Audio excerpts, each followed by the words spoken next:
Hello बच्चों, आप सबका स्वागत करते हैं हम अपने चैनल पे जिसका नाम है महामाना इंस्टीट्यूट।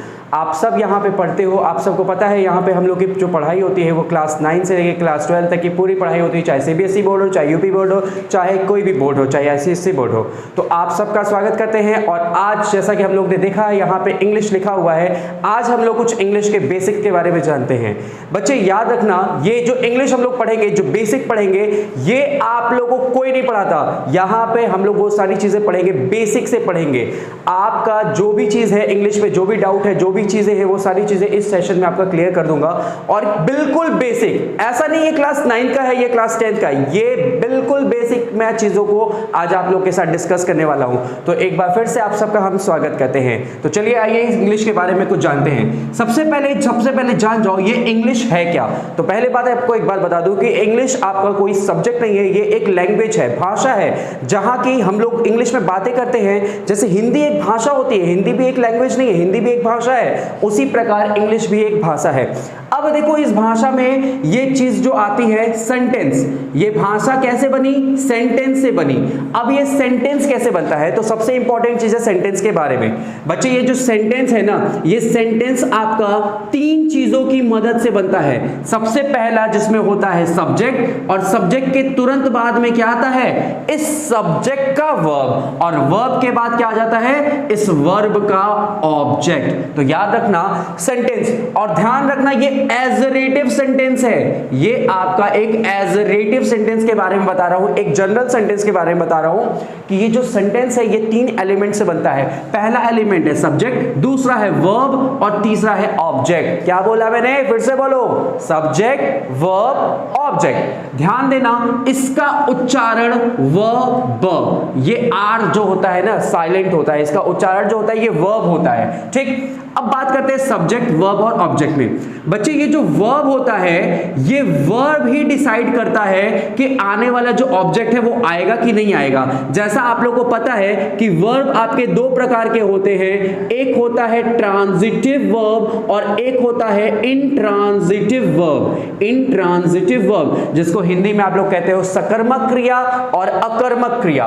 तो सकर्मक क्रिया है तो ऑब्जेक्ट बिल्कुल आएगा, अगर सकर्मक क्रिया है तो ऑब्जेक्ट बिल्कुल आएगा, लेकिन अगर अकर्मक क्रिया है तो ऑब्जेक्ट कभी भी नहीं आएगा। फिर से मैं आपको एक बार बता दे रहा हूं, अगर ट्रांजिटिव वर्ब है तो ऑब्जेक्ट बिल्कुल आएगा, लेकिन अगर इंट्रांजिटिव वर्ब है तो ऑब्जेक्ट नहीं आएगा। समझ में आया ना? चलो आओ आगे देखते हैं। बच्चे अब देखो समझना क्या है, ये सब्जेक्ट के बारे में और ये ऑब्जेक्ट के बारे में। ये जो सब्जेक्ट होता है ये, और ये जो ऑब्जेक्ट होता है ये दोनों के दोनों 2 चीज की मदद से बनते हैं। ये दोनों के दोनों 2 चीज की मदद से बनते हैं। पहला होता है नाउन, दूसरा होता है प्रोनाउन।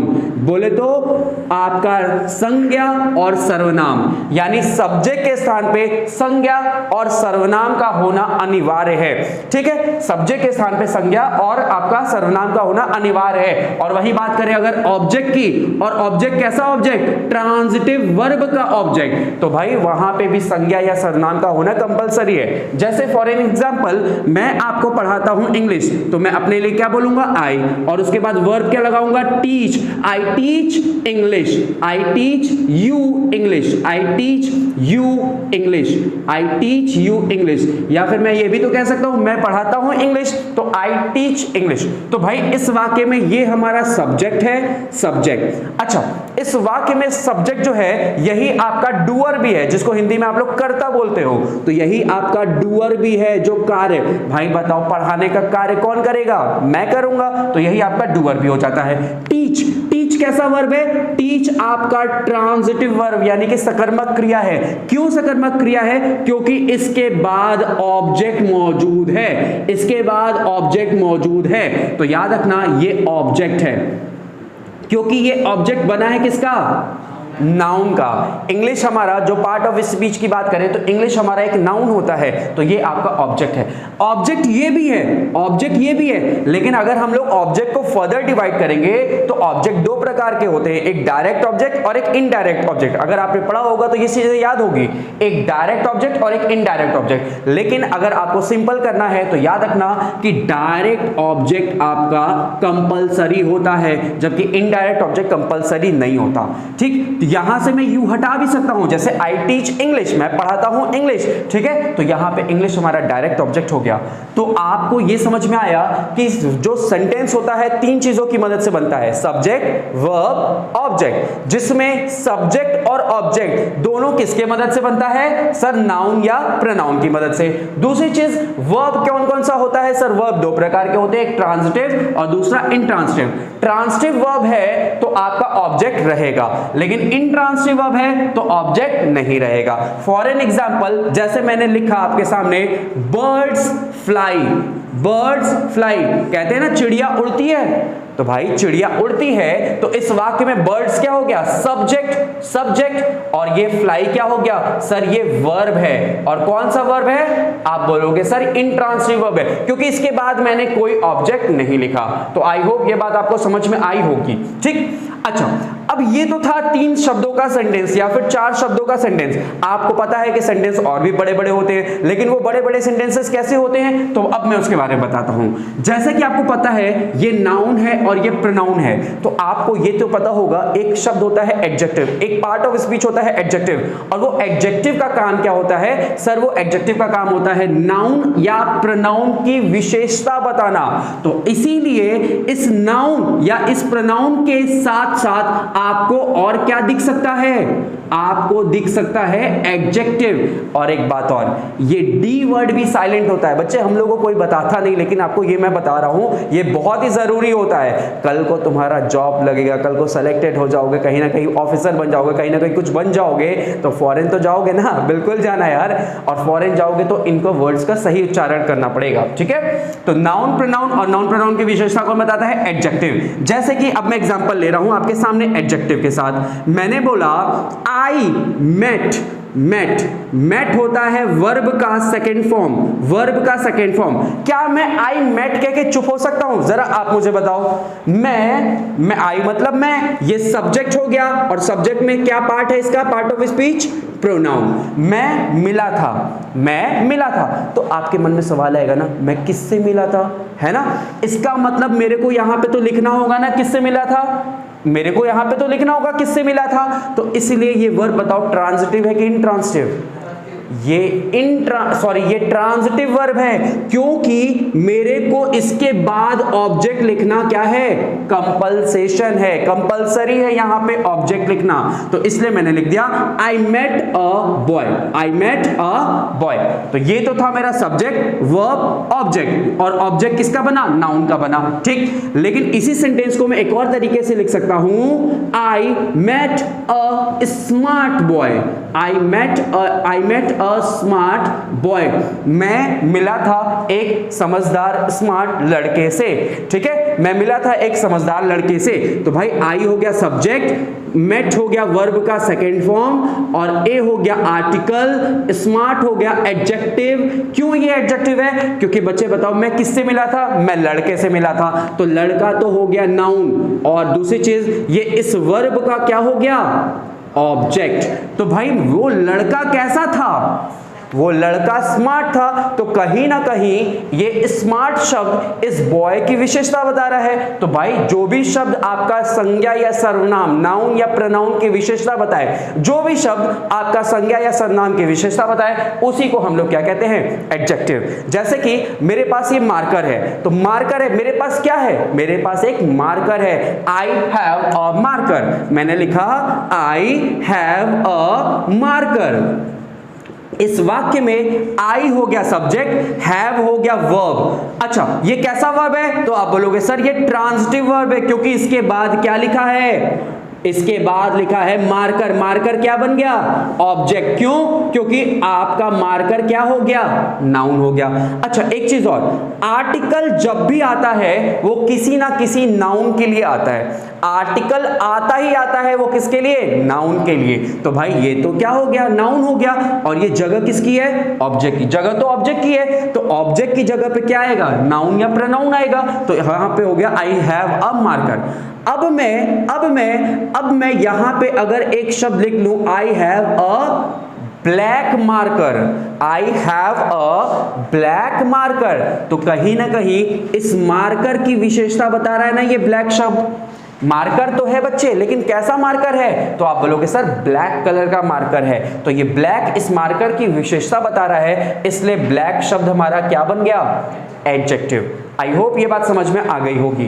तो हमने देखा कि सेंटेंस ऐसे बढ़ता है, धीरे धीरे करके मैं आपको सेंटेंस बड़ा करना सिखा रहा हूं। अब देखो आगे, तो ये चीज हम लोग ने देख लिया, अब इसको हम आगे देखते हैं। तो भाई आपने ये चीज सीखा कि सर जो आपका सब्जेक्ट और जो ऑब्जेक्ट होता है वो नाउन या प्रोनाउन की मदद से बनता है, और नाउन या प्रोनाउन में विशेषता कौन ऐड करता है? तो आप बोलोगे सर विशेषण ऐड करता है, और अगर विशेषण ऐड करता है तो ये तो आएगा नाउन या प्रोनाउन के साथ ही आएगा, इसलिए यहां पे ये हो गया। अब हम लोग आगे देखते हैं, जैसे कि अब देखो मैं सब्जेक्ट के स्थान पे रख देता हूं, इसी आपका नाउन की विशेषता बताने के लिए एडजेक्टिव को सब्जेक्ट के स्थान पे रख देते हैं। जैसे मैंने कहा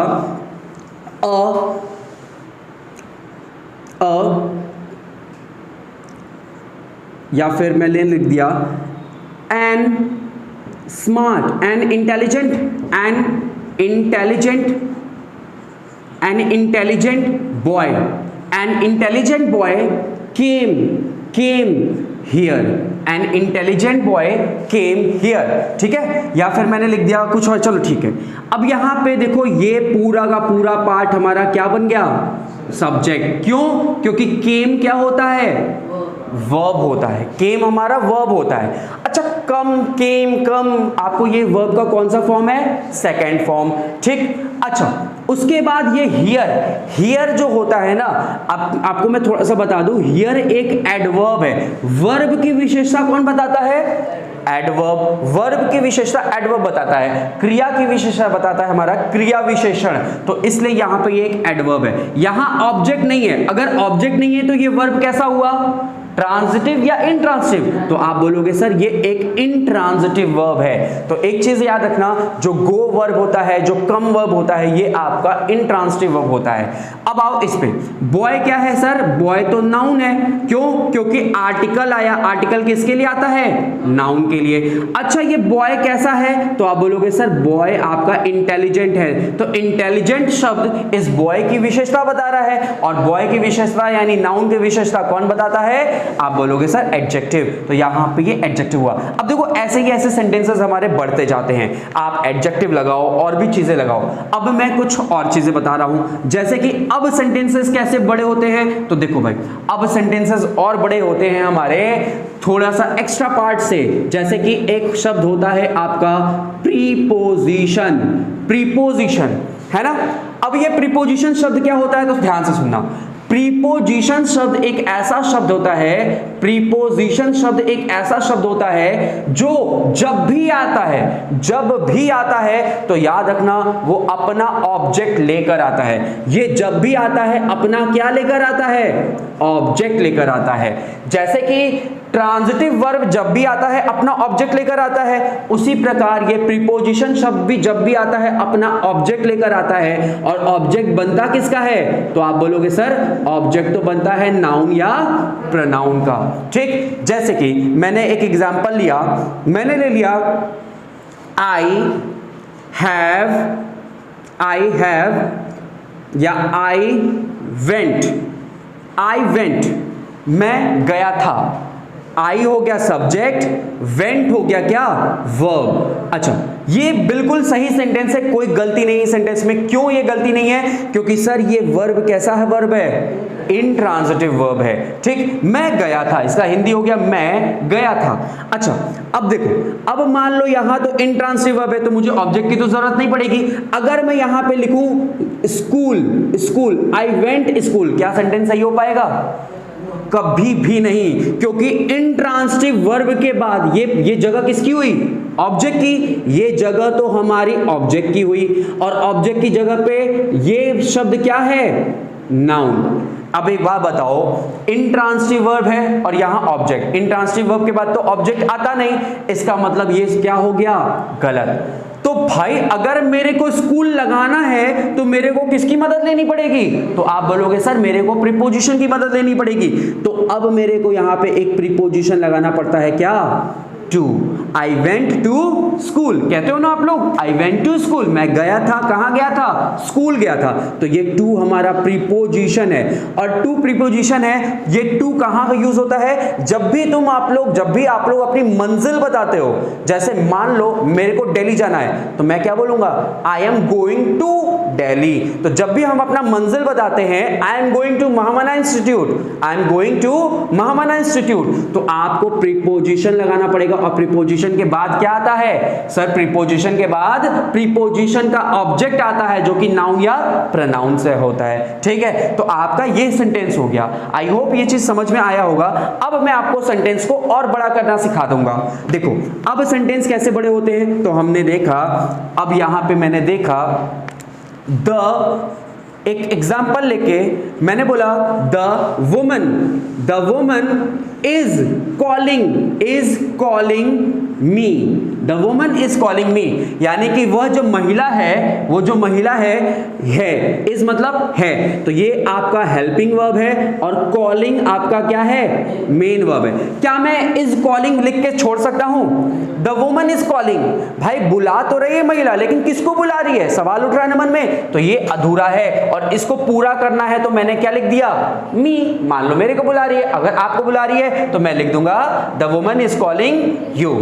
तो ये वर्ब कॉल जो वर्ब है, ये वर्ब क्या है, ट्रांजिटिव है कि इंट्रांजिटिव, तो आप बोलोगे सर ये आपका ट्रांजिटिव है, क्योंकि इसके बाद क्या आ गया, इस ऑब्जेक्ट की जगह पे हमको क्या दिख गया, प्रोनाउन, तो ये आपका ट्रांजिटिव वर्ब है। ठीक, अब इस सेंटेंस को और बड़ा करना हो तो मैं क्या करूंगा, मेरे को मदद लेना पड़ेगा प्रीपोजिशन का, तो मैं बोलूंगा, मैं एक प्रीपोजिशन लगा सकता हूं, द वुमन, अब वुमन के बाद मैंने एक प्रीपोजिशन क्या लगा दिया, इन, अच्छा प्रीपोजिशन आता है तो अपना नाउन या प्रोनाउन लेकर आता है, तो मैंने लगा दिया इन द कार, मान लो वो महिला कार के अंदर बैठी है, तो हम क्या बोलेंगे, the woman in the car is calling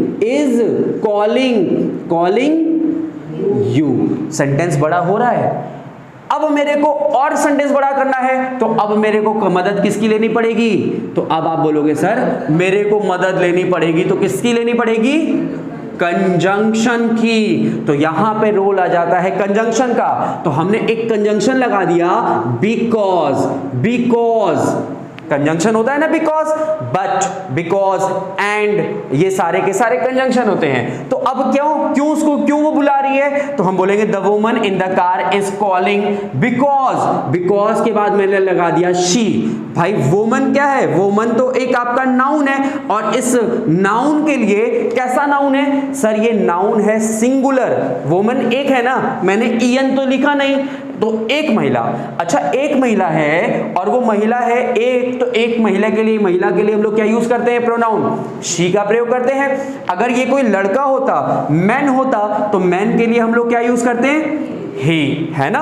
अच्छा अगर ये बहुत सारी महिला होती या बहुत सारे आदमी होते, द मेन, तो आप क्या बोलते, तो आप अपना एक प्रोनाउन लगाते, क्या, they, the man in the car is calling you because दे।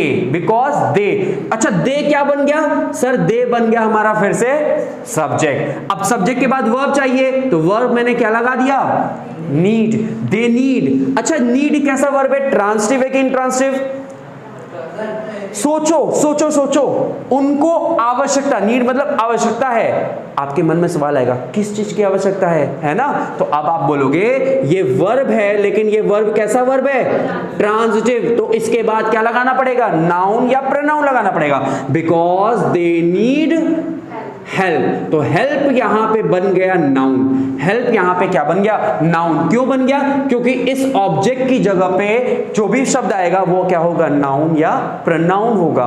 तो आई होप ये बात आपको समझ में आ रही होगी। और ऐसे ही करके इसी के बाद मैं फिर एक कंजंक्शन लगा दूं और सेंटेंस बड़ा हो जाएगा। तो याद रखना कि कंजंक्शन आता है तो वो चीजों को, कंजंक्शन एक जैसी चीजों को ऐड करता है। जैसे यहां पे मैंने देखा कंजंक्शन था, ये मेरा कंजंक्शन था, तो कंजंक्शन के इधर क्या था, ये था सब्जेक्ट, ये था प्रीपोजिशन, और ये था हमारा प्रीपोजिशन का ऑब्जेक्ट। उसके बाद इज हो गया हेल्पिंग वर्ब, कॉलिंग हो गया मेन वर्ब, और ये क्या हो गया ऑब्जेक्ट। ऑब्जेक्ट में क्या है ये प्रोनाउन। तो हमने देखा कि कंजंक्शन के पहले सब्जेक्ट था, सब्जेक्ट के बाद वर्ब था, वर्ब के बाद ऑब्जेक्ट था। तो हमने देखा कि कंजंक्शन एक जैसी चीजों को ऐड करता है। अगर कंजंक्शन के इधर आपने सिर्फ नाउन लिखा तो कंजंक्शन के इधर क्या लिखोगे, सिर्फ और सिर्फ नाउन। नाउन और नाउन की जगह क्या आता है प्रोनाउन। प्रोनाउन भी लिख सकते हो, जैसे मैंने बोला Ram and Shyam, Ram and he, Ram and he बोल तो सकता हूं ना कि एक तो राम और एक तो वह ही मतलब वह। तो याद रखना कि कंजंक्शन एक जैसी चीजों को जोड़ता है। एक तरफ राम बोल दिया तो एक तरफ मैंने श्याम बोल दिया, तो श्याम क्या है नाउन।